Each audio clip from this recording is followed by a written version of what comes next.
rookies up to speed here in the Clash. Let's take a little bit closer look at Daytona International Speedway. This one of the most famous racetracks in all the world, Joe Peak, and for very, very good reason. Yeah, well, first of all, it really is right next to the Daytona Beach. It's just a stone's throw away. But the important thing to note about it is at 2.5 miles in length and 31 degrees of banking in the turns, it's one of the fastest tracks on the NASCAR circuit. So things will really be kicking off here.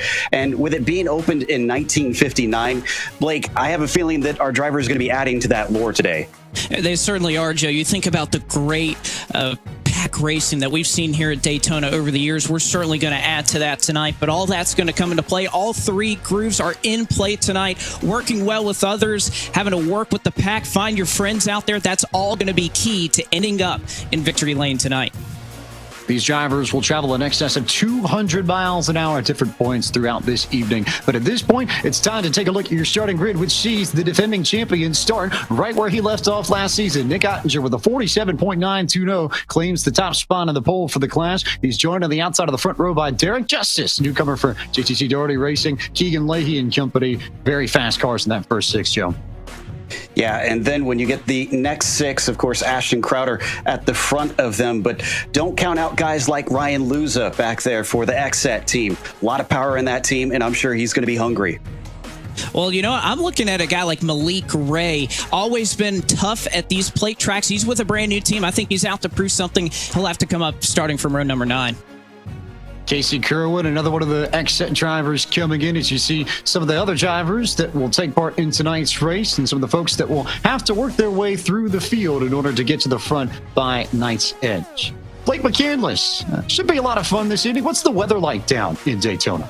Well, the weather we have for tonight, James, 78 degrees, so relatively hot. You think about this time of year, that's about what you would have at the Daytona International Speedway. Just slight 2-mile-per-hour wind, so nothing too drastic there. And of course, you see that 94, now it raises to 95-degree track temperature. So this is kind of weather that a lot of these guys are going to be accustomed to seeing. Of course, when you think about cooling these engines, everything that goes into that, this is weather that these drivers, I think, are going to be very familiar with. Should give us some great racing. Of note here that the INSIM chime is today, February 1st, 2021. Usually a little bit different, Joe Peak, from the May 15th that we tend to see in a lot of official races on iRacing. So maybe a little bit cooler, but then again, it's still Daytona. It's still going to be warm. You're right near the beach after all. Yeah, and well, like we mentioned on that heat, it's better for them in the sense that it'll be harder to blow up the cars with it not being too warm. And in fact, they've helped the drivers out a little bit on that. The fixed setup that they're running on tonight has a little bit less tape on it, so hopefully that will allow them to basically race a little bit harder and be in these draft packs a little bit tighter and closer and push more. Here's your first look at our driver wall and some of the faces that you may already know or you're going to come to know over the course of this 2021 eNASCAR Coca-Cola iRacing Series season. Everybody's set to go for another season of competition. We'll have one competition caution around the halfway break, somewhere in that range of 28 to 32 laps. We'll go for 60 laps this evening, 150 miles, 241.2 kilometers to get the season going. Blake McCandless, final thoughts before we take the green. I'm just ready to get going, James. It's been a long offseason. We mentioned all the new faces. How about the rookies that we have here tonight? Long list of them. I'm just ready to get going and see these guys kind of get back up to speed. This is exactly what a race like this is for. To get back up to speed, everybody kind of shakes off the off-season dust and gets ready to go here in just about a week.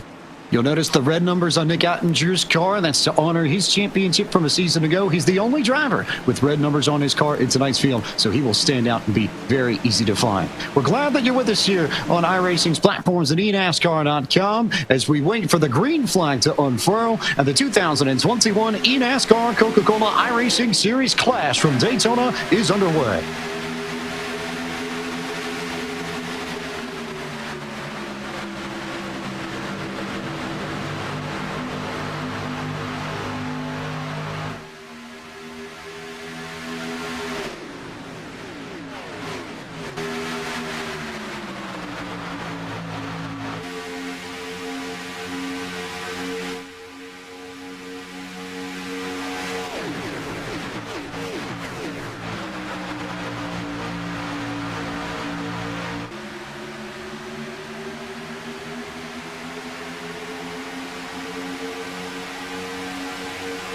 Nick Ottinger leading this field around this 2.5-mile facility for the first time, and he will lead lap 1 after taking the pole. Really solid stuff already, and you're starting to see some action a little bit further back, but everybody 2 by 2 early on, Joe Pete. Absolutely. This is kind of what I expected for the first few laps, just as we heard from Blake saying, they got to feel things out a little bit because there's new names and new faces. They don't know how they're going to behave, so just kind of feeling each other out. But we got to remember, with everything being all for fun out here today, essentially, drivers are free to get aggressive. So a lot of them have told me that they expect things to get a little bit wild and rather quickly. You look off the back of Nick Ottinger at the number 32 of Keegan Leahy with 23.11. That's a rebrand from Denny Hamlin Esports of a season ago. He stays put at the same team, but Blake, this is just as much of a chance for us it is for everybody at home to get used to these new team names, these new driver combinations, and all the parts and pieces that will make up this Coke Series in 2021.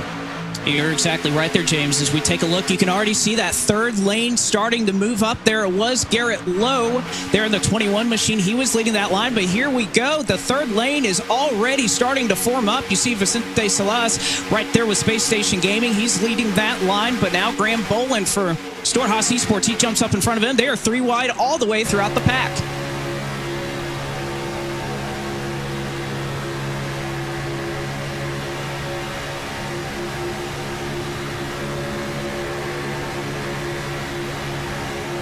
One thing I'm keeping an eye on here is the drivers that did not qualify for this one.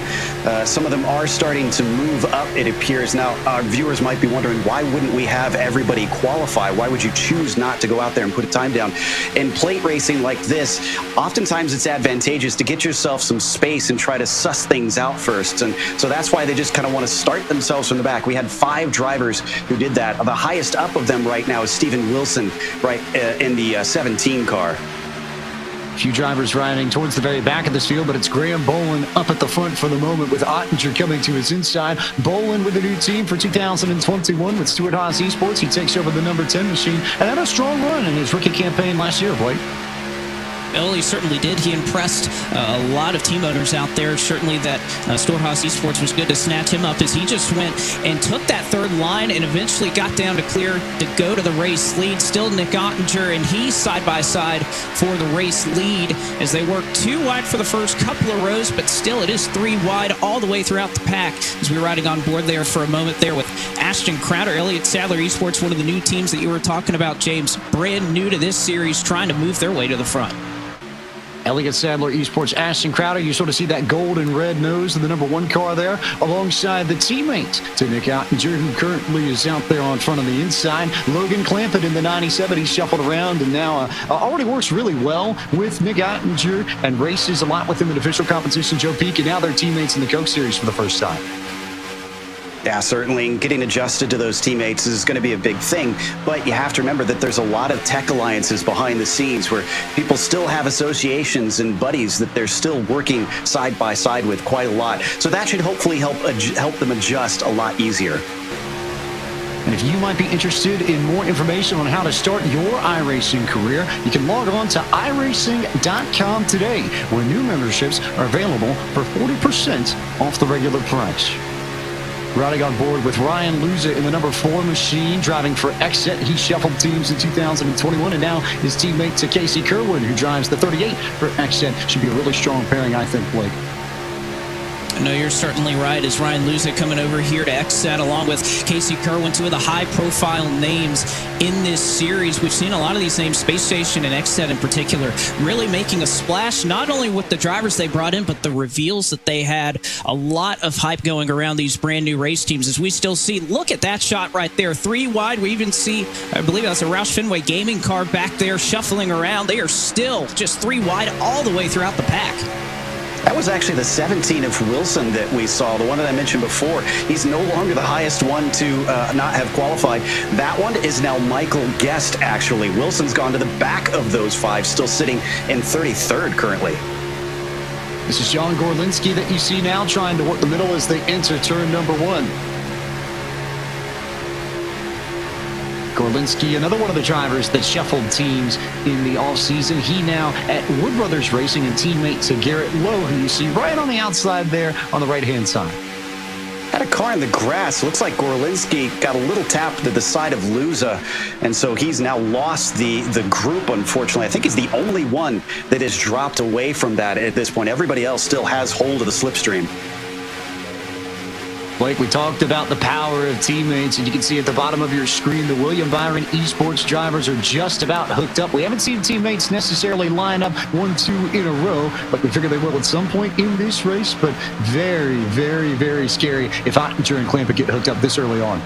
Well, they're hooked up. Meanwhile, back in the pack, that's where all the action has been going on. We just saw Taylor Hurst back there. They were 4 wide for just a moment as the 33 got shoved from the back. That Team Dillon Esports machine went right to the bottom, but luckily they were able to save it. So each of the last 2 laps, we've seen 2 drivers go off. You see Taylor Hurst right there. He's able to collect it up. Ryan Liesel, unfortunately, he has completely lost the lead draft. He's going to have to hope that these guys wreck him up. And I got to tell you, one car's out of shape. That's Junior Motorsports machine. I believe that's Michael Conti down there. They are just beebing and bobbing around here on the straightaways. It's happened over the last 5 laps a few times, Joe Peak, out of turn 4 in particular. So if you're in this pack and you're sort of antsy as it is, do you have a sense as to why people are shuffling around and people are moving around, I think, a little bit more than we expected at this point in the race? Well, it's like I said earlier, there's nothing on the line, so if you're going to make moves, might as well try and see what sticks. We heard last summer, Letarte actually mentioned one time when he was talking to Junior that Junior's philosophy was, if you got to move, take it. Don't ever pass it by. And I think that's kind of the philosophy we're seeing with a lot of these drivers. It's that, plus, Blake, I think some of these drivers are building up a notebook. They're learning how to race with one another, how this field races as a group. A lot of these drivers haven't necessarily had the chance to race in this same sort of combination and learning what may work, especially as we get towards the end of this race at lap 60. I think you're right, James, and that's kind of what we were interested in seeing. We have a lot of rookies in here. Do you want to come out here and make a good name for yourself, build some respect amongst your competitors, or are you going to come out here, perhaps make a few mistakes and not make any friends as you move forward to when we start collecting points in just a week in the eNASCAR Coca-Cola iRacing Series? So I think we're getting the answer right now, and in a race where no points are on the line, everybody's trying to showcase that they're ready to go for 2021. I got to tell you, I don't think any of these rookies, veterans, you name it, everybody is going all out right now as they're still 3 wide all the way throughout the pack. It's about 3 wide, 10 rows deep, and more than half the field up here in this very front pack, ready to make things happen as we are going to dive in a little bit deeper and right on board with XN's Casey Kerwin in tonight's first Coca-Cola Onboard. You guys were talking about the new teams and whatnot tonight and how that'll affect things. I tell you what, I think Ryan Luza just discovered that. He called out to Ray Alfala for some help. Ray's response, new phone, who dis? Maybe a little bit of love between those two, Blake, at best, perhaps? Perhaps, but I'm looking at that onboard shot there from Casey. It's a really tough position to be in. You're about in the worst position possible if you're stuck there in the middle line. There's nowhere to go. You can't go high, you can't go low, and you see about half a car, like maybe even a quarter for some of these guys separation. That's them trying to keep the temperatures cool. When everybody's locked in a pack, there's never any clean air. You can take all the tape off you want, but these guys locked in together. You see the 1 and the 25 there pushing out Nick Gottinger as they try to go into turn 3. But that separation that you see, that's all these guys, while they're in the pack, trying their best to cool down. And that's part of the game here, isn't it? As a few cars bobble out of turn 4, Joe Peak, but sometimes you're going to be right up on somebody's rear bumper, but at the same time, if you push somebody and you maybe gain that extra 10th or 2, you also increase the water temperatures in your engines and start running up, maybe 270, 280. We'll see whether or not that affects drivers later on, but we'll introduce our 4th member of our team tonight. We'll head now down to pit road with Tim Terry. Gentlemen, glad to be a part of the broadcast one more time this season. And when you look at this race, it's fun. It's a light atmosphere. A lot of these teams are lighter than they usually are, and then they will be next week. But talking to some of these teams, they're waiting on pit strategy. We mentioned competition yellow happening in this race. You might see some teams come down a little bit earlier. Into Blake's earlier point, talked about tape. Some of these teams are talking about what they want to run on tape, what lane they want to run, and what percentage they want to run on the front grille. So there's a lot of chatter going on, but for the most part, it's lighthearted at the early part of this clash. Lighthearted save for that tape discussion, Joe, which dovetails nicely with what we were talking about right before we went to Tim, how the amount of tape that you run on these grills can affect how quickly the water temperature can shoot up and then come back down when you're in clean air. And we actually might get 4 wide up at the front. In fact, we are going to get 4 wide. Ottinger, Bolin, Conti, and Leahy trying to stretch it into the corner. And I think it looks like the 8's going to bail out of that one. So Michael Conti might have clipped the wall just a little bit out of turn 4. We'll see if that affects his car as Brad Davies gets turned in front of the field and Keegan Leahy goes sideways as cars wreck in the tri-oval and the yellow flag comes out for the very first time this evening, Blake.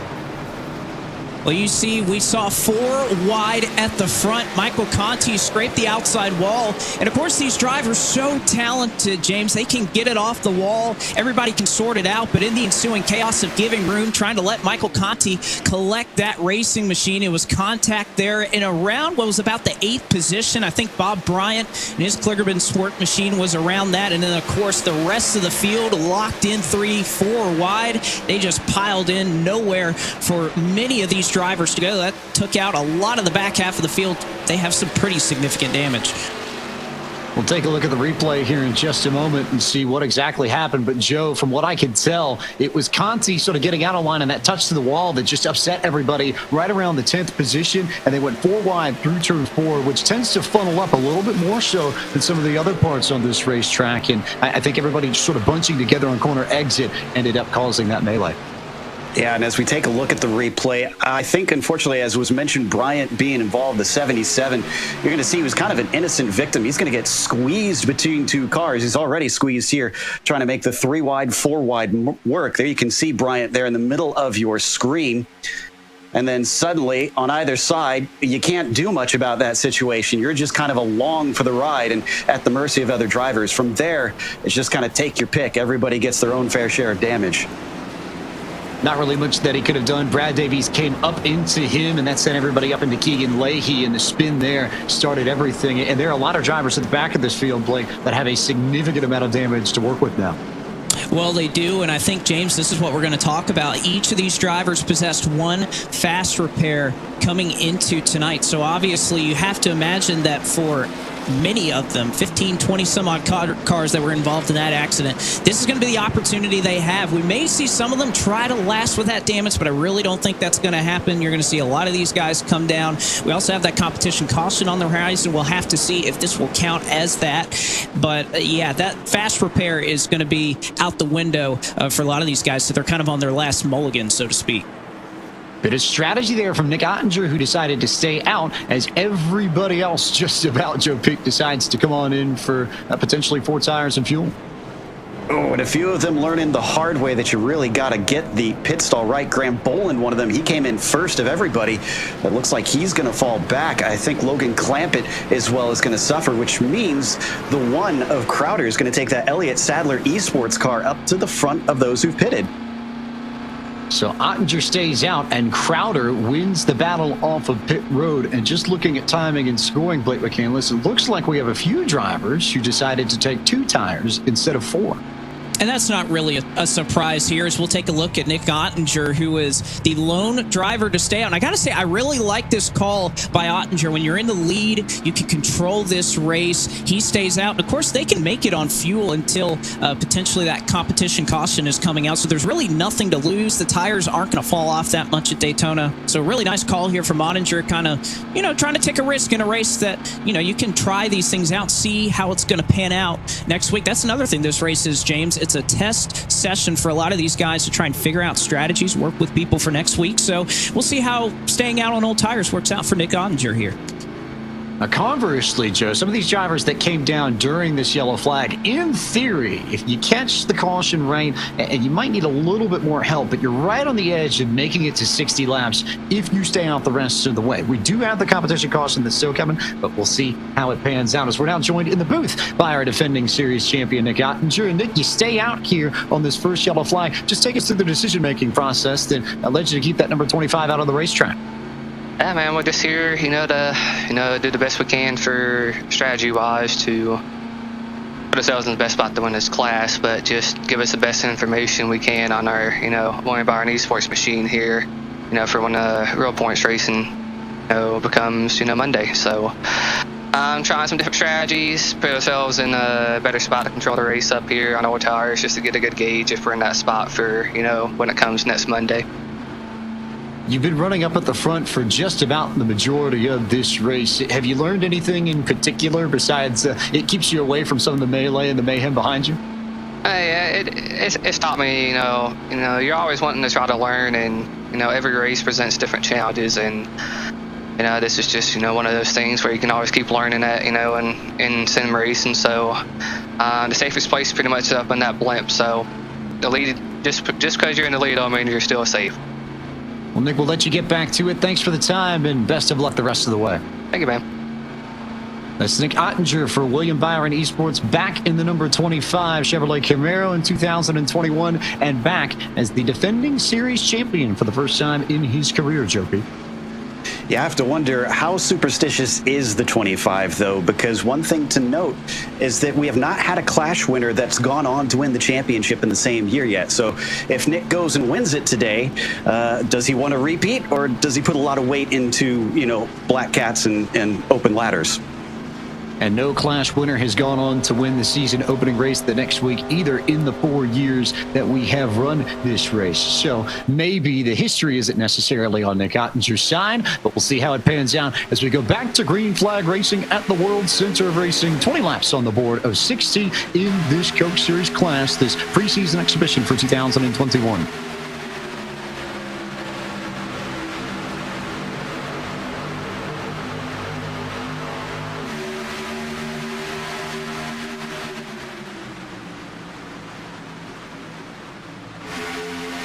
As they work up off of the banking, Nick Ottinger still going to lead here. You see these cars, they are all over the inside line, and already we are wondering, was the dust going to settle a little bit? Were we going to kind of slow things down after that big accident right there? It appears not, as they are still trying to get that third line forming there from around the 15th position. You see Jimmy Mullis right there, Richmond Raceway Esports machine, trying to get that third line to work, but he'll tuck back in line. So it looks like double file, at least for the time being, up front. First time we've had the opportunity to call the Richmond Raceway Esports names, and they come back full force, same as they were a year ago. Jimmy Mullis back in the 46, Zach Novak in the 90. You see Mullis on the inside lane in the middle of the pack, and Novak on the outside there, just at the back of this field. And I have to believe, Joe Peak, at some point, given how well they worked together last year, that we will see them link up at some point in this race. Oh, no doubt about that. And it seems like Richmond Raceway is sort of a trendsetter as well in how the drivers were chosen this year. A lot of other teams kind of watched them and said, oh, that's actually a good method, and it's kind of followed suit on how they paired up their drivers. So definitely watch out for them. With everybody kind of doing what they're doing, it means that everybody is indeed watching and keeping their eyes out for what the competition is doing and trying to use those advantages for their own benefit too. As this race has progressed a little bit, you see that Mullis has worked his way to the outside lane, but we have lots of fun and lots of storylines to cover, and a little bit of audio that we can give you now from Mitchell DeYoung from 2311.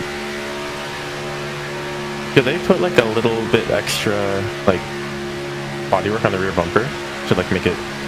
Yeah, for bumping. Oh, okay. Mold plate package.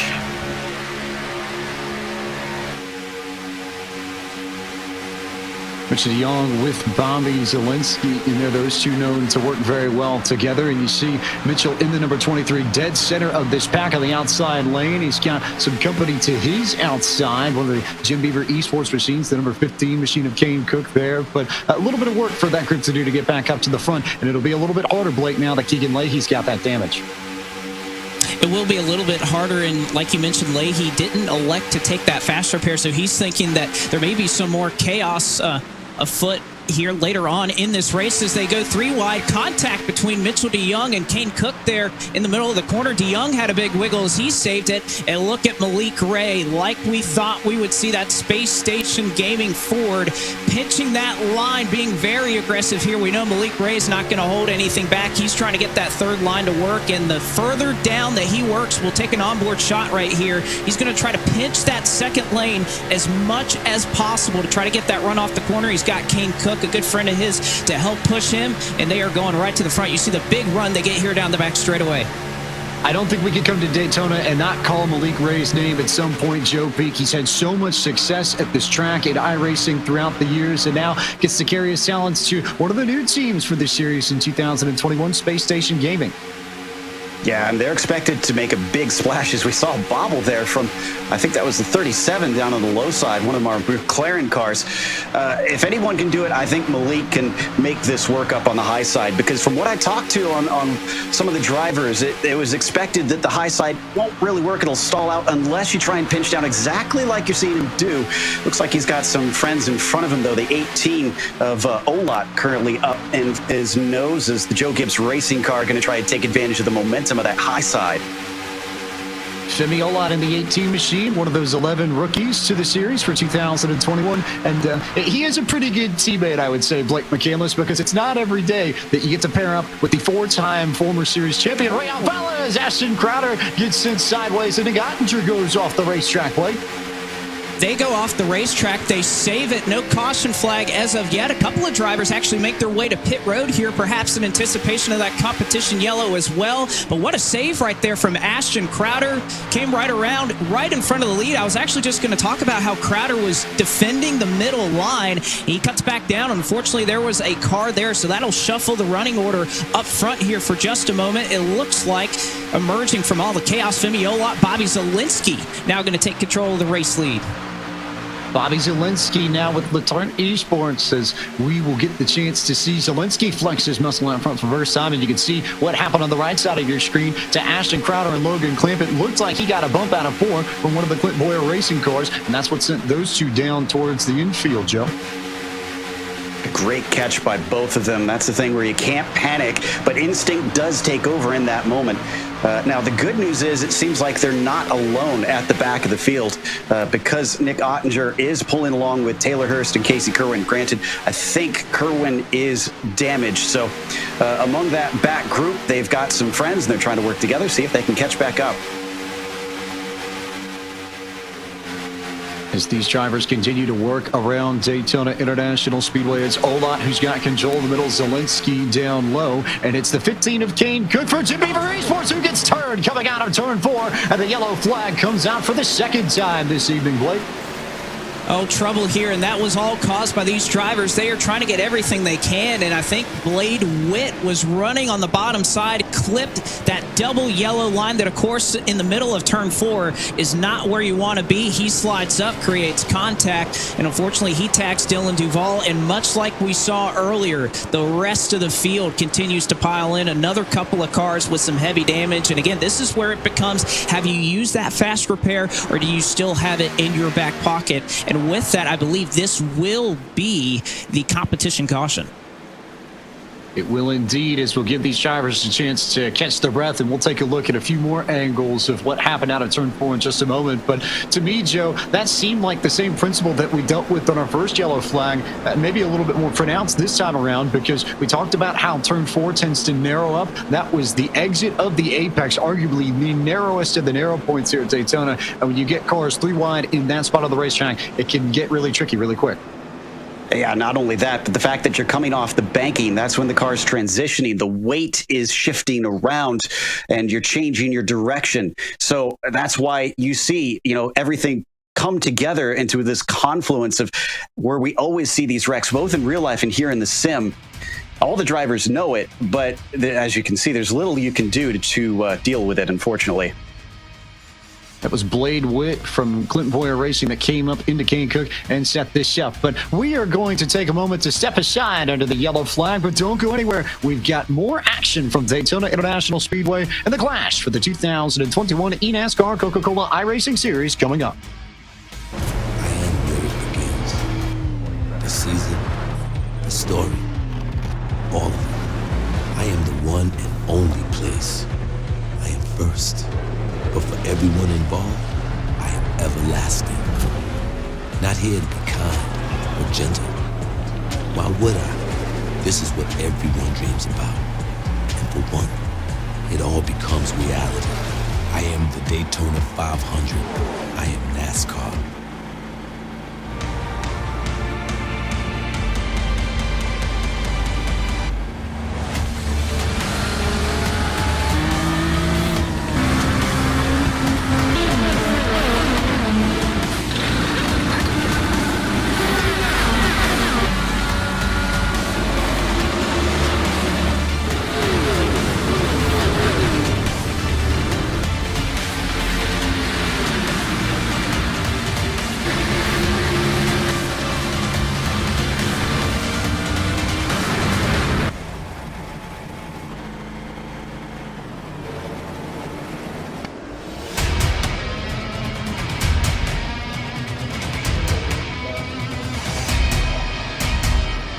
Tonight's broadcast of the eNASCAR Coca-Cola iRacing Series Clash from Daytona is brought to you by Coca-Cola, the official fan refreshment of eNASCAR.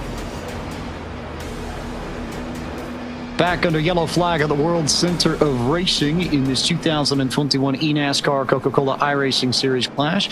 Second yellow flag of the evening near the midway point of the race in Blake McCandless. Most drivers came down pit road that last time by, but there were a handful of drivers who stayed out and now occupy the first few spots in the field. And that is a very interesting call here by Graham Bolin, Michael Conti, a couple others here at the front of the field. I believe Femi Olot, his JGR machine, he was the first off of pit road. So the top six, by my calculations, stayed out. And this is going to be really interesting. The last time they would have had a chance to come down pit road would have been around lap 20. We obviously go to lap 60 to end this race. There's about a 38-lap pit window to make it on fuel, so these guys are going to be very close. Obviously, these couple of cautions have helped them save a little bit of fuel, but if they can make it to the end, I think, again, that track position is going to be worth it. And it goes back to the point that we made on the first yellow flag, Joe Peak, that there might be some drivers who elect to stay out and get that track position. So now, if you're Bolin or a Conti or a Justice or a Leahy, you have the spot at the front of the field, but you're also going to be right on the edge as far as fuel. Exactly. But I think from what they've seen, this is basically, you're kind of just playing the odds here. And right now, the odds are that we're going to see some cautions because we've already got a number of them where we're only 30 laps into this thing.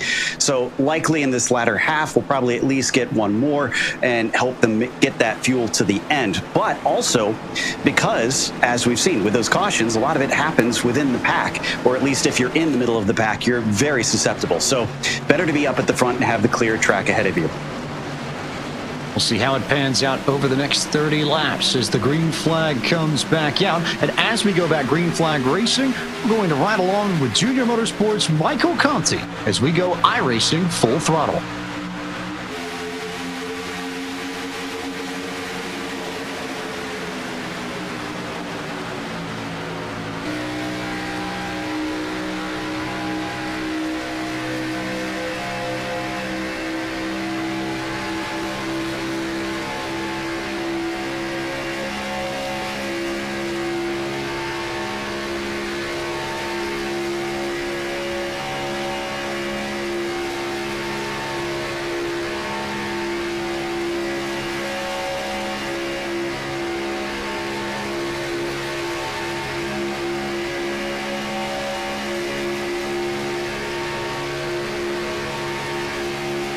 Maybe he's waiting for Derek to heat up or something. Who knows?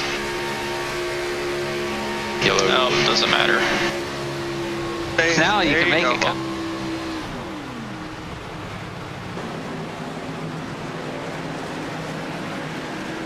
Yellow flag out again at Daytona. Blake McCandless cars going around on the exit of the tri-oval this time around. And it seems like every single accident, doesn't it, James? We're getting it right off the exit of turn 4 or in the tri-oval, and that was once again the case right here. As you see a little bit of contact, I think it was Brian Schoenberg and Malik Ray that get tangled together, and then just the accordion effect throughout the field. I believe Brian Schoenberg, yes, he does. He squeezes Steven Wilson into the wall, and it has been the back half of the field that has fallen victim to a number of these crashes that have happened in this race. So that track position that those guys stayed out, I'm sure they're happy that they did it, and they're allowed to save fuel if we get green-white checkers. But, wow, it's just these guys, I'm amazed, James, at how aggressive they're being this early on. It's a stark contrast to last year in the Clash where we went green flag racing all the way through. The fast repair that these drivers have that they didn't have a year ago, Joe Peak, really has changed the dynamic of this race and the way these drivers have approached it. Yeah, I mean, it gives you that out. You know that if you do get involved in something, it allows you to get a fresh car as long as you don't go a lap down and still be in the race. Now, as you can see, the downside of that is that, well, we have a lot more cautions because everybody is just throwing it out the window and deciding, you know, to hell with it. But as we've got these drivers slowed up, it is also going to thin out the herd, if you will. So maybe that will help things out, as I think you've got Graham Bolin here. Graham, we chronicled your drive to the front here. You stayed out on old tires. I'm sure it feels like a pretty good decision right now after seeing the pack wadded up behind you. Yeah, I mean, I just took fuel. I thought it was smarter. I didn't really think with the caution you can save fuel, so I think we can make it in easily. But yeah, I think it was a great call. Well, Graham, I'll ask you this one question while this is all kind of preparation looking forward to next week. What can you take from a race like this where obviously right now everybody's on a level playing field? We'll kind of open things up, go back to open setup next week. What are you taking away, or what's your kind of your goal here for this race tonight? Really, I'm just trying to go for the win here. It's going to be different next week. Everyone's going to be on top of their game. The setups are going to be faster. It's going to be harder to make moves. This is different, but it's still in the same boat. It's still good to have some laps before the season starts. It's a good exhibition race to start the season. All right, Graham. Well, it's good to see that Haas Sports machine up front. We wish you best of luck the rest of the way. Thank you. Graham Bolin, driver of the number 10 machine for Stewart Haas Esports, and really strong in his first season of competition. He showed a lot of promise in his climb up to the Coke Series last year, Joe Peak, and a solid debut season for Graham Bolin in 2020. He'll look to build on that with a new team in 2021. Certainly, and starting off in the Clash is probably a good way to build momentum, unless, like we've mentioned before, you're a superstitious person. But also, that shows to your team that you've got what it takes. Doesn't matter if this is an on-points race. If you go out and win it first thing off for your new team, that's probably going to raise some eyebrows and make them say, okay, we made the right choice. Here's a look at what happened to bring out this most recent yellow flag. You see Brian Schoenberg in the red Chevy Camaro for JTG Daugherty Racing bounces off of Malik Ray, then into Steven Wilson in the tri-oval. Kane Cook gets clipped by one of the Letard Esports cars, and at that point, Blake McCandless, it's on from there. Yeah, it certainly is. I think that was just a little bit of a disagreement there. I think Schoenberg not exactly sure if Ray was going to go back down to the bottom side of the racetrack or fill that hole that was in the middle, and it looks like just a miscalculation right there since Brian Schoenberg around his JTG racing machine.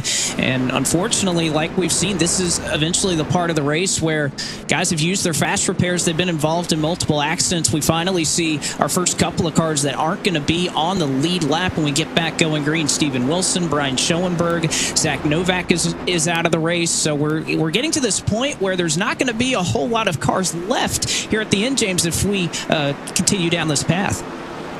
Garrett Lowe and Mitchell DeYoung, the other two that have run out of fast repairs and are currently trying to get their cars fixed on pit road, but they are effectively out of contention for the win this evening. And we will start to see the attrition pick up if these wrecks continue. But Joe Peak, do you think that changes the way these drivers approach these last 25 laps? I honestly don't think so. I think that they're going to keep pushing hard, especially the closer we get down to the checkered flag. At this point, too, you got to start making moves if you're down towards the back to get up towards the front. Now, we have heard it is pretty easy, but you got to do the work to make that happen. So the 3 wide is probably going to continue, and unfortunately that's going to up the risk, which means fewer green flags laps, and it's just a negative feedback loop where unfortunately everybody's got to be more aggressive because there's fewer laps to race.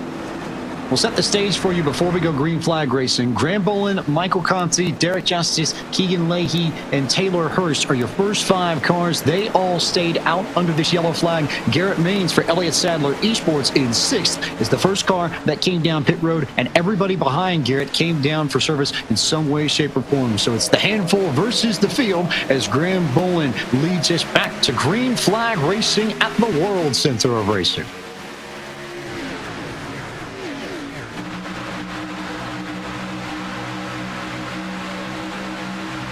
And we'll see them form up very quickly right here. You can already see patience is out the window. You can already see that third line starting to develop here very slowly. So again, in a race where points don't seem to matter, these guys are holding absolutely nothing back. Ashton Crowder moving up to the high side. Now move Ray Alfala into the conversation there as they are trying to get that third lane to work already. But a new leader emerging out front, making his boss happy. That is Michael Conti, Junior Motorsports machine, looking awfully sporty out front.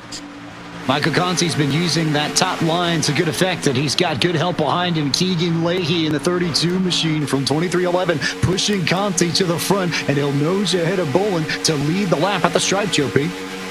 Yeah, Conti and Leahy are a force to be reckoned with, two of the greatest in this series, and both veterans. Oh, as it looks like Conti's immediately going to abandon it and go down low.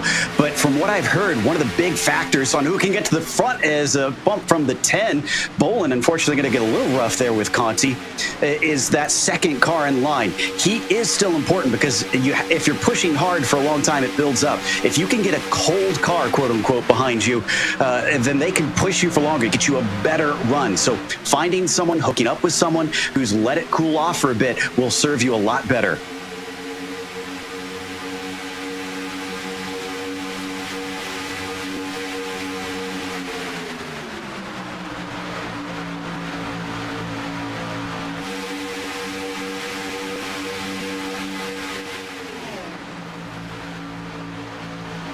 As Michael Conti continues to lead this group and continues to roll on. It's Leahy up top, Conti down low, and a lot of strong drivers in there. How about Derek Justice, Blake McCandless for JTT Darty?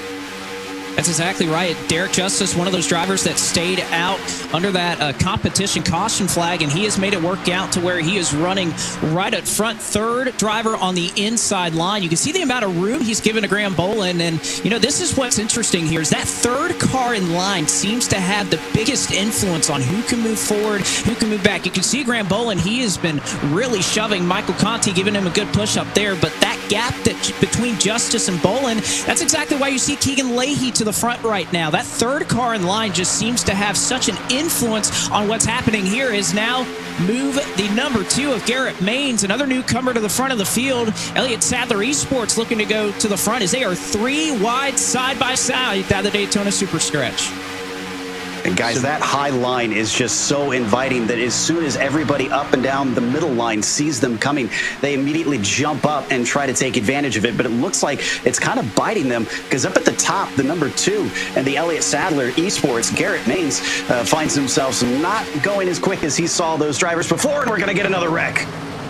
Ryan Luza in the middle and cars around, exiting the tri-oval. Another yellow flag here in this 2021 eNASCAR Coca-Cola iRacing Series clash. And Luza was in the thick of it. He was for a moment there, that third car in line that Blake had just talked about. And Blake just went all wrong very, very quickly. Looked like Leahy tried to come down in front of Conti. It got Leahy loose, and then everybody reacted to the 32 going sideways.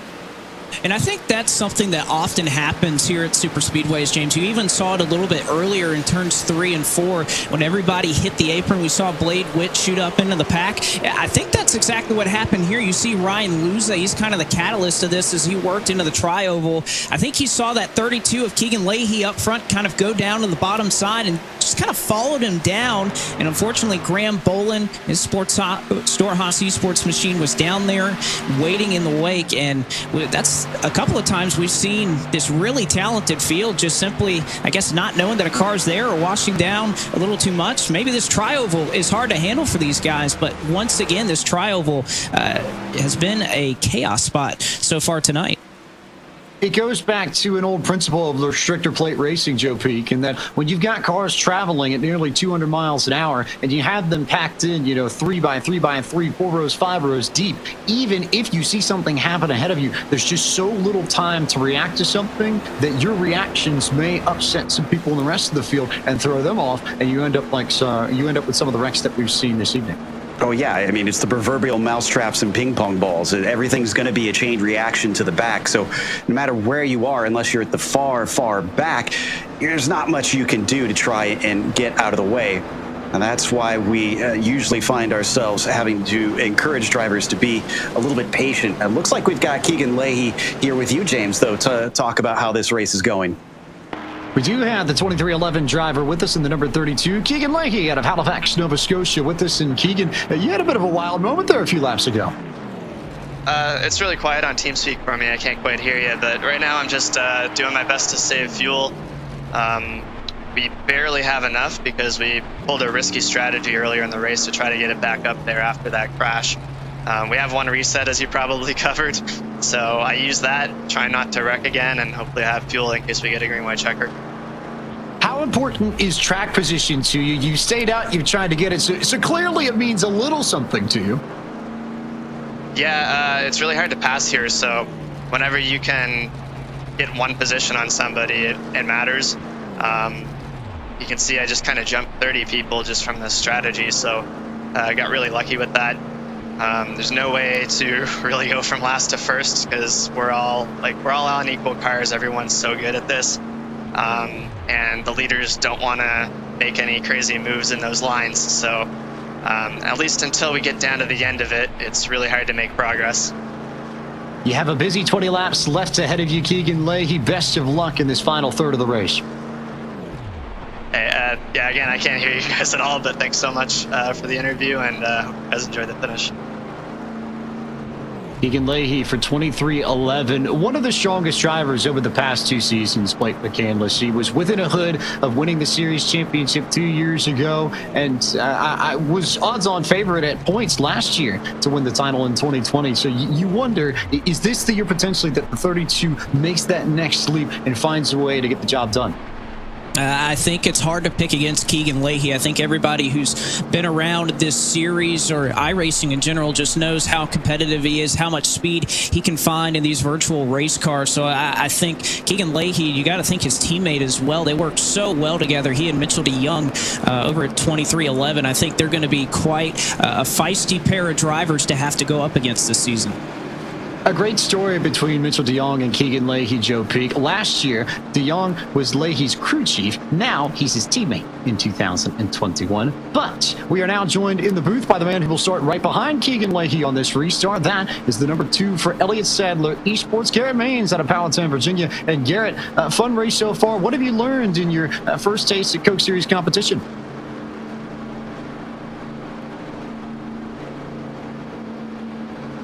Garrett Maines, James Pike here in the booth. You've had a fun go of it in your first race in Coke Series competition in 2021. What have you learned so far?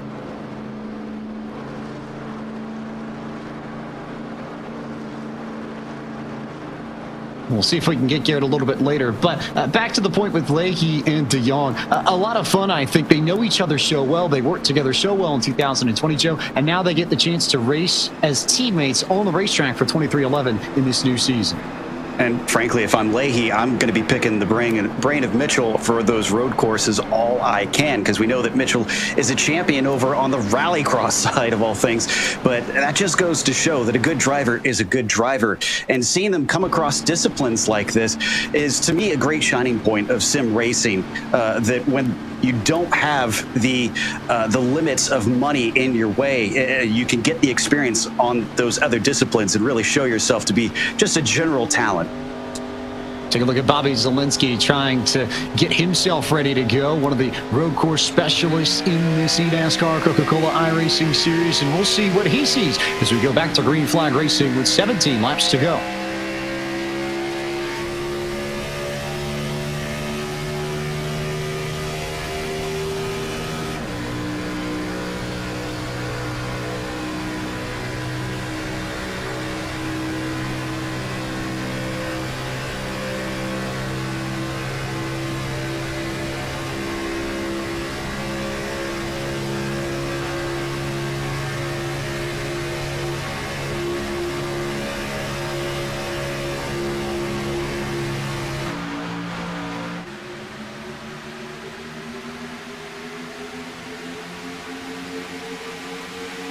A wild restart there for Keegan Leahy, who got sent through the middle and had to fight his way up to the top lane to get some breathing room. But now he's got Garrett Maines pinned to the middle and Graham Bolin making a move on the inside of that number 10 machine for Stuart Haas Esports.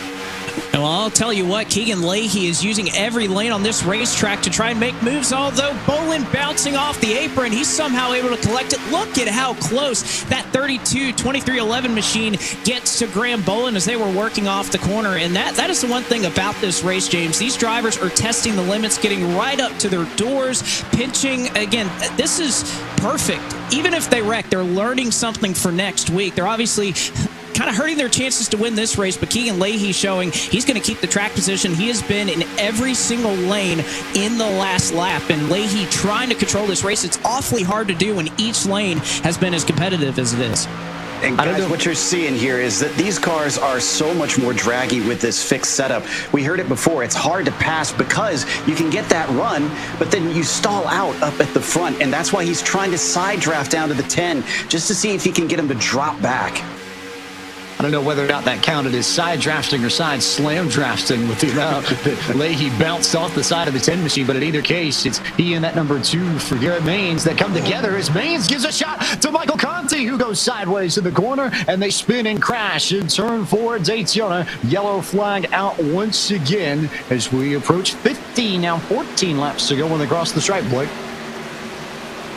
And again, another case of drivers fighting over real estate. It's almost verbatim what we saw between Brian Schoenberg and Malik Ray just a little bit earlier. It was just on the entrance of turn 3 rather than in the tri-oval. And you're going to see it here on the replay that we'll pull up. It's going to be Garrett Maines and Michael Conti right there. And I think, again, these drivers are just going in every single lane. You never know where they're going to be, and I think it's just a case where you zigged and zagged at the same time between Garrett Maines and Michael Conti there at the front, and it has just not worked out for anybody behind them. We'll get a good look at what happened as we see our instant replay that come through turn 3. There's the big move from both Leahy and Maines. And Maines, I think, was just trying to get some air on the nose of his number 2 machine. And I don't know if he realized that Conti was already alongside him, just sort of slid up. And when he went up into Conti lost the control of the front end of his car, Joe Peak. And I don't think there was much that anybody could have done after that. Yeah, the 41 of Duval unfortunately had his Stewart Haas Esports right there, and there was no time for him to check up. The weird thing was that was probably the slowest big one I've ever seen happen. Everybody was pretty heads up about it and tried to check up and kind of watched Conti's car ping ball around, but no one was really able to, in the end, avoid it. It was just kind of like slowly watching yourself slip towards the river as you're sliding on ice, unfortunately. Blake, I know you've done your fair share of racing on the surface, and when you see something like that happen in front of you at a plate track where you know there's a wreck happening and you're going to try and avoid it, but you also know there's not really much you can do, can you describe what that feeling is like for folks who haven't had the chance to run here?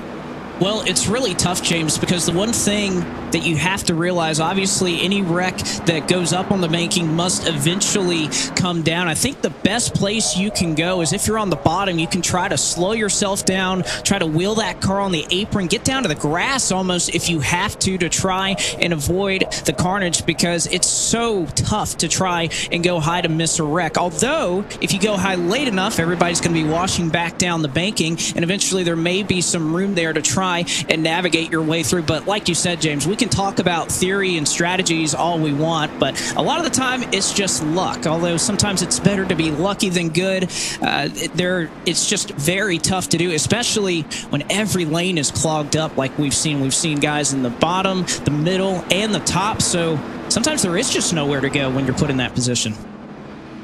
It can be very difficult, very tough, and you can try and get on the brakes, as you said, but especially if you're in the middle of a pack, Joe Peak, you have to be worried about the drivers coming from behind who might not recognize what you see in front of your car, and they may run into you not realizing that you're trying to slow down to avoid what's happening out in front of your windshield. Yeah, and those who've been paying attention when we've rode on board with these cars, especially at the driver's eye level, then you can finally see how blind you are when you're in the pack. Yes, you can kind of see through the windshields and gauge a little bit about what's going on, but you've essentially got all these hunks of virtual metal in front of you, and you can only see what's about 3 feet up the road. So, yeah, I mean, there's very little time to react when you can't really tell what is happening far up ahead. Let's take another look at it from the 41's perspective. This might actually drive home my point. Yeah, look at this right here. Yeah, you can see a bumper, but not much else. How are you going to know what's going on up there?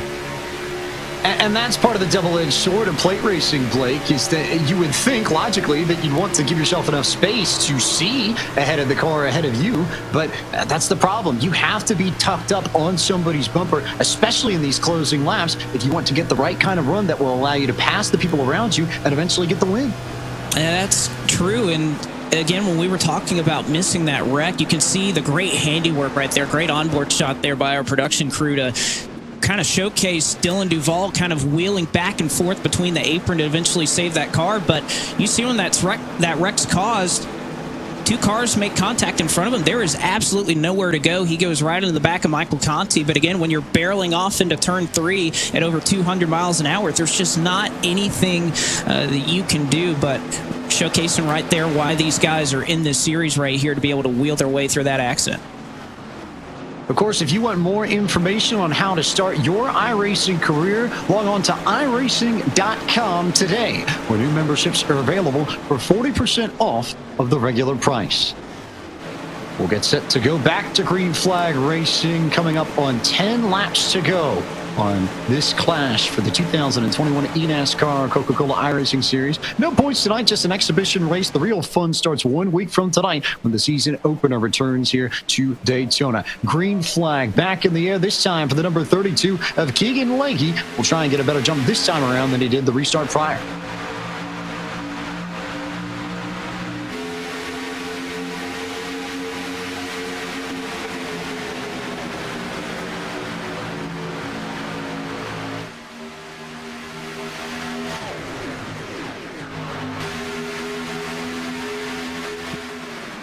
Looks like Leahy's got a nice shove from behind the 97 of Clampett, making sure that those two get a big run. For the first time, they're actually clearing everybody. Garrett Maines sees the writing on the wall and immediately jumps behind them. This is actually proving to be pretty effective here. The first time we've ever seen a gap with the front group. But with the gap comes a run, and look at the 44 machine of Isaac Gann for Klingerman Sport up on the top line. They've had a big day today, just announced that they were switching to Chevrolets for 2021. As Gann makes the move, and they wreck in the tri-oval once again. Car sideways as the rest of the field enters turn number 1. No yellow flag yet as Ashton Crowder is up on his lid, but Keegan Leahy continues to lead this field. Well, and we'll finally throw the caution flag as again a car was left hanging upside down. We could get the flip count at least on 1 to start this young season, but once again, just more jockeying back in the pack. Drivers not exactly sure where they're going. It looked like Kane Cook and I believe perhaps it was Blade Witt, his Clint Boyer Esports machine that got tangled in there. And man, I'm shocked, James, that obviously, like you said, last year, race turned out much different than what we're seeing now. And, you know, this isn't all too surprising. We think back to the practice that we were watching in the minutes leading up to this race. The guys were being just as aggressive, making all these types of moves. And I guess when nothing's on the line, these guys are just using this to try and learn everything they can. And they're just sweeping up and tearing up a lot of virtual race cars here tonight. I think there are a few different ways that you can look at it, as we'll take a look at the replay and see what exactly happened to bring out this yellow flag. Part of it is you can get your wrecks out of the way and be done with it. Part of it is you learn a few things too. As everybody shuffles around in the tri-oval, looks like it's one of the Jim Beaver Esports cars. That's Kane Cook in the 15, who makes contact with the 14 of Blade Witt, who bounces into Ashton Crowder, and then Crowder collects the 15. You see Michael Conte coming in at the very end, nowhere for that number 8 Junior Motorsports machine to go, and the yellow flag out again. But as I was saying, Joe P, part of it is you can sort of get the wrecks out of your system now so they don't happen next week when it actually does hurt you in the point standings. And you also get the opportunity to sort of find the limits. So maybe it is a little bit frustrating, especially for some of these drivers at the front, but the experience gained here with the drivers, with the track, with all of the different variables in play, I would imagine would pay a lot of dividends next week when you really do need it. Absolutely. I mean, there's a wise saying that a person once told me, which is essentially, you don't learn how to do things by getting everything right. You get them wrong, then learn how not to do it, essentially. It's sort of I think, kind of a Thomas Edison thing. But the number 32 right now, as he leads up at the top, we see him coming back around to get the green flag pretty soon here. I mean, he's been holding it up front. And actually, I think, speaking of, you know, learning how to do things from doing it right, he and Clampett and Maines, my goodness, the jump that they got on the backstretch kind of impressed me, because I thought that they would be sucked up by the rest of the field pretty quickly, and that didn't really happen. We are now joined in the booth by Kane Cook, driver of the number 15 for Jim Beaver Esports. And Kane, just a wild ride there. Take us through what happened in the tri-oval to bring out that yellow. Yeah, well, someone, I don't know if they got into Isaac or if he decided to go up there. It looked like he got punched out of line. So I was anticipating like catching Isaac and slowing down and being able to deal with that. And then I think someone hooked Reynolds and he shot up directly in front of us, and I was packed. Like there was someone giving me 8-wheel drive. So I either had to make it 4 wide or run into a car with a 20-mile-an-hour run. And I did the thing that had a chance of saving the field, and there was just not enough room there to make that work. It was close, but I can't really see where that car is to the left. And then, I mean, there's just nothing to do about that. So kind of a shame. It feels like that all night. I almost got through the first caution, got clipped by someone trying to avoid crossing pit road safely and killed us. Then got back to the front, and then they wrecked in the front row coming to the comp caution and killed us. And yeah, I don't know. It's been like that my first 2 years in the series. It's like that tonight. A lot of fun though tonight. A lot of fun. Maybe not the finish that you want this evening, but we'll see if Kane has a little bit better luck next week. But as we get set to go back, green flag racing, lights are off on the pace truck. We haven't had the chance to talk much about Keegan Leahy's restrictor plate prowess, but it's worth noting, Blake McCandless, that Leahy is the defending race winner of the season opener. He got the win in the first race of the season last year en route to a fantastic campaign. It certainly was. And when we think about drivers who you think about going out on these 1.5 miles, on these short tracks, and they're winning, you always think about plate tracks. There are specific drivers that pop up in your head, but it's always interesting how many of those same drivers that are good at other disciplines or other forms of oval racing end up flexing their muscles on the plate tracks as well. So something about the mentality of these drivers that they're going to learn any discipline that's in front of them. And Keegan Leahy, no doubt about it, one of those drivers that you can throw him on any type of racetrack and he's going to find a way to figure it out. Speaking of drivers that have had success at Daytona and Coke Series competition in the past, how about the number 38 of Casey Kerwin? We haven't talked much about Casey from XSET that much tonight, Joe Peak, but he won the Clash 3 years ago and will become the first repeat winner of the Clash if he can bring it to victory lane tonight. I'm sure he'd love that stat too. So 38, no doubt, is going to be trying hard. And we keep talking about learning things. Experience is the best teacher. So the 38 has the experience of knowing how to get to the front and win this thing at the end. We're so few laps to the end, so no wonder we see him up in the front 2 rows. Leahy and Clampett, your front row. We will come to 6 laps to go when they hit this stripe, and the intensity level is about to ratchet up maybe 2 or 3 rungs when we go back to green flag racing. Leahy on the gas pedal once again, and we are underway at Daytona with the 23 or the 32 and the 97 2x2 leading this field into turn 1, Joe Pete. I think if I'm Casey Kerwin in the 38, that 4th one there, the 2nd on the high side, I would have tried to get low, but then that avenue has gone away. Instead, Doucette is going to be able to slip in there. So unfortunately, it looks like our drivers before that jumped away aren't going to get the same advantage this time. The 2 and the 32 have everybody holding right onto that bumper, which is good news for everybody else because they really don't want to lose touch with the top pair. They come out of turn 4. It will be 5 laps to go this time by. Leahy's got control of that inside line, but here comes the 97 machine of Logan Clampett with help from the 67 of Alan Bowes from McLaren Shadow. First time we talked about him much tonight. Now he's making the work. Quick report from Tim Terry as we close this race down. A rookie looking for his first win in his first race with this series. No pressure, right? Especially if the boss man is in your ear. Let's hear it from Garrett Maines and Elliott Sadler. The race started. Tonight's race was all about making friends for next week. But I know you were kind of late. You were working. Yeah. That's what we were talking about with the other guys, making friends tonight. Because you're new. Because you're new, right? So they're not, they kind of maybe trust you, maybe not, don't know, feel you out. Like that in real life, too. So there you go. 5 laps, 4 laps to go in this one, James. And, no pressure at all for the rookie running in second, trying to win his first race in this series, right? Not only is Elliott Sadler his owner, he's also a fellow Virginian. Maines from Powhatan, Elliott Sadler from nearby Emporia. So a little bit of a Commonwealth connection there, and we'll see if Maines can use it to get to the front. He's got a Toyota towing him down the front straightaway, Blake. He does have that tow working for him right now, but now they are side by side. Leahy on the bottom, and a great shove for Logan Clampett and his William Byron Esports machine up front. He's trying to prove himself here tonight. Side drafting off each other. They'll approach the stripe this time. 3 to go. 3 laps to go. There goes a peak from one of the space station gaming machines trying to create that 3rd lane on the top side, but it's not quite coming yet. It's still Leahy. It's still Clampett as they enter turn 1, Joe Peak. And Malik Ray has got a monster run here, getting a nice shove from our current champion. Ottinger hooked up with him. And let's see if they can get this going all the way to the front and maybe slide on down here, Blake.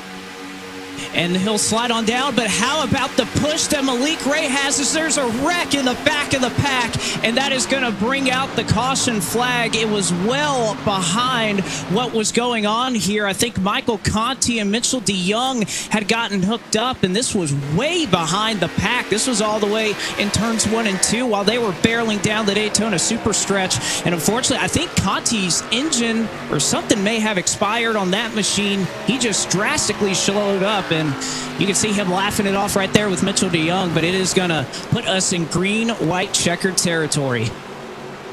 I just heard them talking about making friends. I think 2 cars at the very back causing a caution just by going slightly sideways is not going to endear themselves to the rest of the field. Maybe not to the rest of the field, but Blake, if you're Michael Conti, with the luck that you've had in that number 8 Virginia Motorsports tonight, I almost feel like all you can do is laugh and shake it off and hope next week goes a little bit better, because it's not really been much fault of his own that he's been caught up in so many incidents this evening. But here we are, and that's about the 3rd or 4th yellow by my count that Conti's been involved in as we take a look at the replay. Yeah, we'll see right here. Obviously, well off the pack. They're just trying to keep up. And you could see Mitchell DeYoung, he just got slightly too low on Michael Conti. And, it's not rare to see that offset. You don't want to get directly behind that driver. You want to offset a little bit to try and get that run, make sure that you can catch him down the straightaway, get a little air on your nose to cool down that race car. And obviously, DeYoung just riding along back there just got a little too close to him, gets into the back, and obviously that's what brings out the caution. A wild, wild afternoon or evening, depending on how you look at it, for Mitchell DeYoung, Joe Peak, and he's learned a little bit. But we'll actually take the moment to... Mitchell DeYoung, it seems like things got a little bit hairy there at the back, but you guys look like you were kind of laughing it off. Would you say it's fair to say that you're having fun tonight? I mean, obviously this is not the way we, wanted to run tonight. Just caught up in some of the wrecks. Tried to avoid them, but didn't really work out. But no, that was really silly of me, honestly. I shouldn't have brought out that yellow, but I think Michael and I were both pretty damaged, so I was just trying to kind of keep us both as close as we could, just gain a few spots in case something happens. And I don't even know what happened. I just seemed to have turned him, but wasn't even trying to do that. But we're just trying to learn what we can here, get ready for the big one next weekend. So we'll see. Now, Mitchell, I understand that you are not in a typical place that a lot of these other drivers are racing from. What ungodly hour is it there? It is currently 4:10 a.m. here in Germany. So, when we qualified for this, we weren't really planning on being out here, but just the way things ended up, we are here and just having to adapt. So, we have our road racing stuff on the weekend. Then we have to quickly switch over our schedule to, staying up in the middle of the night. So, that's just part of the job. So it's cool that we're still able to take part in this, like, all the way across the world. So it's the joys of sim racing. Thanks for talking to us, Mitchell.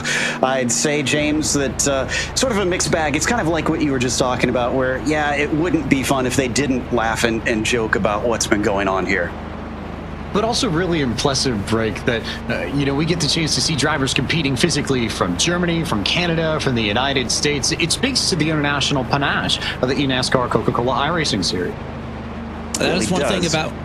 Yeah, Sorry, that's one thing about oval racing is just that there's no limit on where it can be. Obviously, on iRacing, you'll typically see many of the international crowd outside of the United States, where I'm from, that will take place in road racing. But that is the brilliant thing about iRacing, that in a world where oval racing is at least more popular in this country, that, again, you can be anywhere and drive on the high banks of Daytona or Talladega or wherever these guys are going to go for the rest of the season. It just speaks to the multiple disciplines that can come onto here at iRacing and how accessible it is for so many people. Lots of fun that we'll have over the 18 race slate that will cover this 2021 season, which of course begins right back here at Daytona next Monday night, 9 p.m. You can watch on eNASCAR.com and iRacing's platforms to see the season opener, the eNASCAR Coca-Cola iRacing series. And if we've learned anything tonight, Joe Peak, I think we've learned that we are in for an incredibly entertaining show next Monday night. Yeah, certainly so. And the fact that everybody is to their best advantage really is a testament to the level of these drivers. It's sort of every part of the Buffalo kind of mentality that they're taking. Yeah, it's for fun. Yeah, you get out there and there's nothing at stakes, but you got to use it what you can while everybody's together. Because how often do they have all of the other drivers here in the Pro Series racing each other?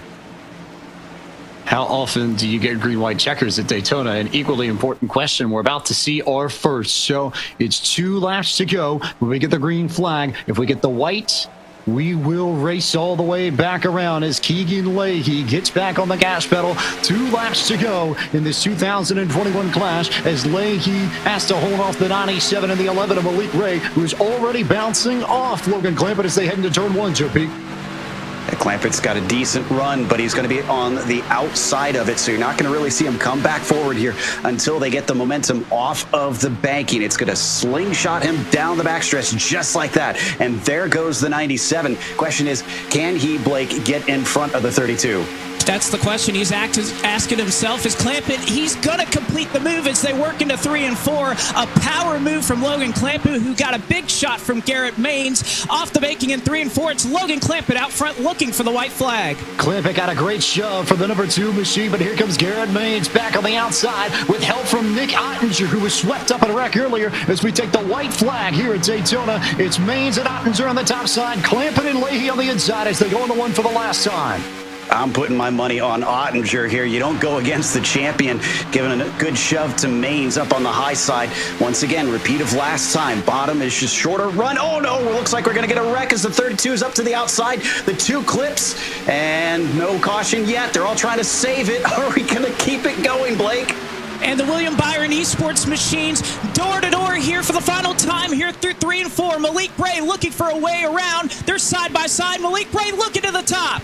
Ray goes to the top side, gets the fence. Ottinger bounces off of the 97 machine. They'll be door-to-door when they come to the start-finish line. And at the end of it all, it is Logan Clampett by 13 one-thousandths of a second, who goes to victory lane in the 2021 eNASCAR Coca-Cola iRacing Series Clash at Daytona. Joe Peak, it was maybe, just maybe centimeters, and I think Logan Clampett's just as surprised as the rest of us are.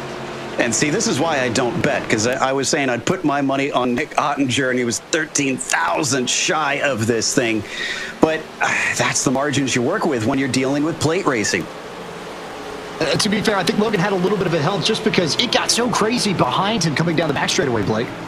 It certainly did, and a lot of that was caused. Obviously, Clampett was able to make the move the turn prior, but it looked like Garrett Maines and Keegan Leahy, and again, in a race where nothing matters but the win, you can't blame Keegan. He got behind Logan Clampett, thought he was clear to the high side. Unfortunately, Maines was there. They hit, they save it, and unfortunately, that just created the chaos behind them. I was wondering if Clampett got too far out there, but he was able to hold on.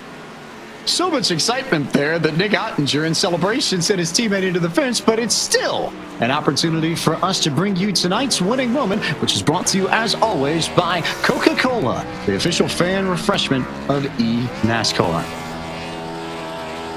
What a huge way to start this campaign off, Joe Peak, for William Byron Esports. Not only do they have the defending champion, they go 1-2 in the very first race of the season. It's not for points, but if that's any sort of indication as to how their 2021 will go, look out for the numbers 25 and 97. Yeah, when you have 2 drivers who are working that well together that they can, especially in as a chaotic race as this one, that's something that is going to turn everybody's heads, because 2 is better than 1. I mean, I know it's a cliche, but when you have someone as your wingman, that makes it so much harder to defeat them.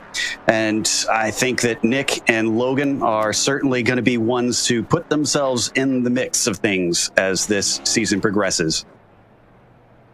It's time to take a look at the Coca-Cola move in the race, and we will just go back and watch the entire last lap to see how it panned out for Logan Clampett, as he had a pretty good run here going into 1, Blake McCandless.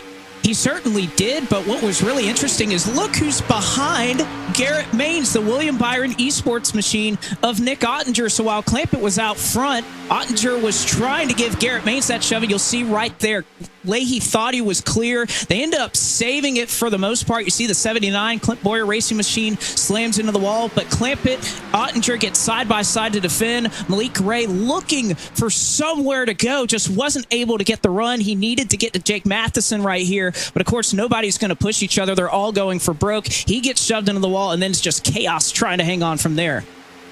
I think we do have to give a call to both Matheson and Malik Ray, Joe Peak, because Ray tried to use the same move that he did in the qualifying series of the Coke Series back in November, but it didn't quite pan out for him this time around as Logan Clampett goes to victory and William Byron Esports gets a 1-2 finish in this clash for 2021. Great finish for Jake Matheson and Jake Nichols. The Jakes go 3 and 4 as Jimmy Bullis gets a top 5 for Richmond Raceway Esports. And you've got Nathan Lyon finishing 6th, followed by Malik Ray in his Ford. We switch to the next slide with Justice coming home in 11th. These are the drivers probably that had to scatter on the backstretch. Guys like Blake Reynolds, Doucette, Davies, and Salas to try and make their way just to see the finish. So much carnage, and maybe not the worst finish in the world for Michael Conti to come home 20th, Blake, after all the trouble he endured tonight. He certainly did, but again, they were just trying their best to hang on. A couple of damaged cars along with Michael Conti, and directly behind him there, well off the pack after obviously having some tough damage. And then, of course, you see those -1 laps and several drivers that were just not able to make it to the end of this thing as a result of all the cautions. And again, with a fast repair, James. So I know this is a clash. I know there's not points on the line. But it is interesting to see these drivers, not many of them were able to make it to the end. Of course, when we're doing it for real next week, you don't get that fast repair. You get one shot at it. It's going to be a lot more nervous, I think, next week. A tough night for John Gorlinski, who can't repeat his feat from a year ago. Winner in this race in 2020, 26th in 2021. You see some of the other drivers who really struggled, and I think more than anything else, got the bad end of a few bad breaks, Joe Pig. Yeah, from here on down, essentially, these are drivers that ran out of those free repairs and were just kind of cruising around. We saw guys like Alfala getting spun out along with guys like Luza back there in the back, with Schoenberg as well being one of our first to unfortunately call it a day. Well, how about we take a moment and we talk to our race winner? We're now joined in the booth by Logan Clampett. And Logan, based off of the shots that we saw right at the end of that race, right after you crossed the start-finish line, were you as surprised as the rest of us that you were able to get that done? Yeah, that was oh man, that whole last lap was complete chaos. I was mirror driving at that point, but that was boy, what a way to start off the season there. that was a lot of fun. That was really exciting, and it's really cool to have Nick get second there with me joining William Byron Esports this season. So it's a great way to kick off the season for sure. Obviously, this wasn't the first season opener race, but it was a fun race, and it was a great way to start off the year. It's been such a huge year for you, a year of change, and to come out in this race and have this kind of performance and get the 1-2 for William Byron Esports. What does that say about you? What does that say about your prospects for this upcoming season?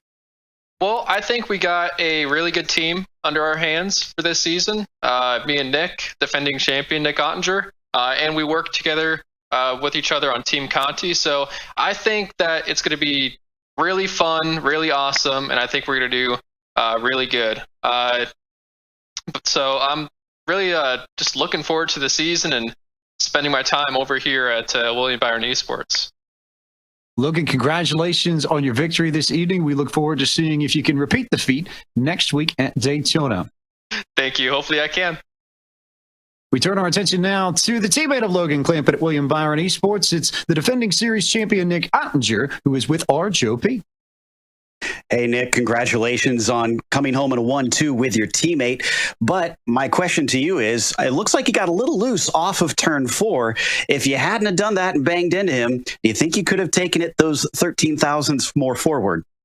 Possibly. I mean, that's very hard to gauge, in a small margin like that. And I just decided to, turn 3, we knew it was basically going to be a 2 or 3 horse race, and pretty much whichever one was going to get the push from, Malik in that instance was going to be in a really good shot. And I took a leap to kind of block and blocked my leak, and that just got me a little loose trying to stay off the wall, and it just pitched the car a little aggressively, and it just pushed me straight into Logan. That just killed our momentum. But all in all, 1-2 for WB Sports. Great showing for Logan in his first official kind of race with WB Sports, and I'm just looking forward to this year. I mean, being able to be in the spot we are at William Byron Esports, it's a dream to just basically drive with him, had a friendship we have, and especially with Logan coming on board, I think it's gonna be a strong year for us. Now, how much were you two working together during that race, especially towards the final laps and that final restart? Because it clearly looks like it was a bit of luck that you wound up next to each other in 3 and 4 and down to the line. But was there intention to try and get together, hook up, and see what you can do to both get as high up as possible? I mean, realistically, at a plate track, you look for your teammates as much as possible, but it's a chess game that you realize have to worry about yourself. And we were in a fortunate spot, basically missing Keegan, and I think it was Garrett Maines making contact on the back stretch that put us in a good spot. And we just tried utilizing our momentum. And this race is it's just essentially just a test race for us, and putting ourselves in very vulnerable spots, and pretty much just getting whatever we can to learn for our big race Monday. And I think we went to the back a couple of times, not with our own doing. We led a lot of laps tonight, and had a good strong showing with WB Sports. And Monday is going to be a really good test for us to see what kind of speed we bring in our our number 25 machine, and hope we start up front like we did tonight. And very looking forward to pretty much a stellar 2021 season. And going to be a tall task with one in your end, so very much looking forward to it. I'm sure you are, and I'm sure the swagger of that crown as well as the 1-2 are going to carry them over well. In the meantime, we have Blake ready to talk to Jake Matheson. Well, we talked to a couple of veterans. Why don't we talk to one of the 11 rookies that were out here for the first time in this series tonight? And Jake, I'll start with you. How about this entire experience? I'm sure whether it was just the last year or even longer, you prepared to try to work your way to this series. What was your first impression?